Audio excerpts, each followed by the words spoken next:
रायबरेली में घर छोड़ने के बहाने बाइक सवार दो युवकों ने जंगल में ले जाकर विधवा महिला के साथ बारी बारी से दुष्कर्म किया। घटना को अंजाम देकर दोनों आरोपी मौके से फरार हो गए। पीड़ित महिला की सूचना पर पहुंची पुलिस जांच में जुटी।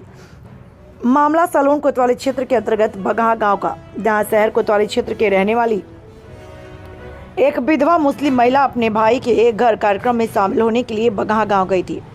रात हो जाने के कारण विधवा महिला चौराहे पर उतर गई। तभी गांव के दो युवक असलम पुत्र नासिर शाह व जियाउल पुत्र मुश्ताक चौराहे पर मिल गए और कहा, चलो हम तुम्हें घर छोड़ देंगे।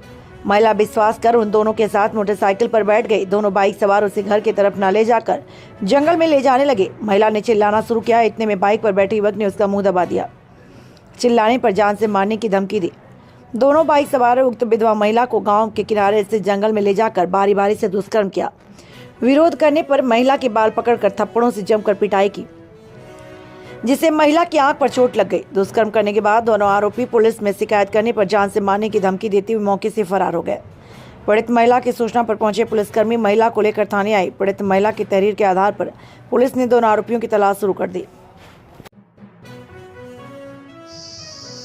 क्या घटना हुई आपके साथ? हम रायबरेली से आए थे रिश्तेदारों के यहाँ घूमने, तो वहाँ पे हम चौराहे पे खड़े थे। समय क्या था? 8 बज गया था। 8 के बाद की बात है ये। और फिर वो लोग हमसे पूछे, असलम और जियाउल कि गांव जाना है, तो हम पहचानते तो उनको, हमको पहचानते। कहाँ के थे रहने वाले? ये बगहा के रहने वाले हैं।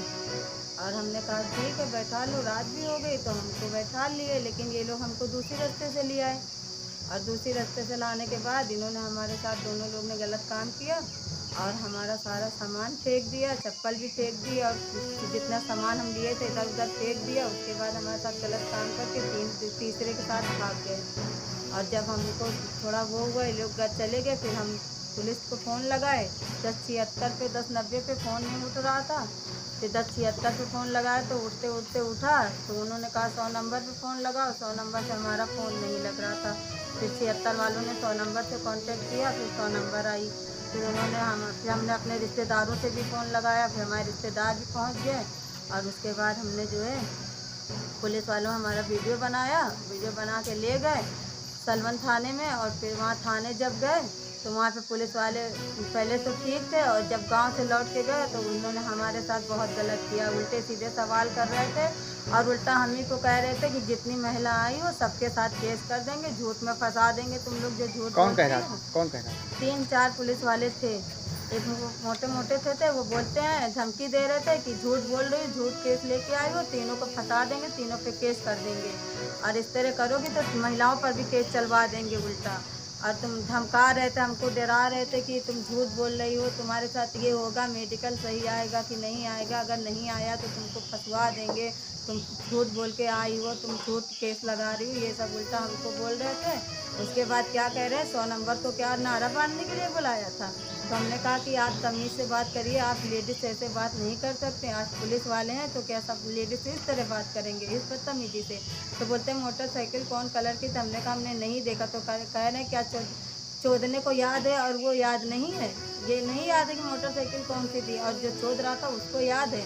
ऐसे हमारे साथ बदतमीजी कर रहे थे और बहुत ज़्यादा बदतमीजी किया है। हमको बहुत एकदम हमारी इज्जत समझ लीजिए एकदम हाथ में ही नहीं है। और एक तो हमारी इज्जत भी चली गई, उस पर तो ये लोग हमारे पे ही आरोप लगा रहे थे।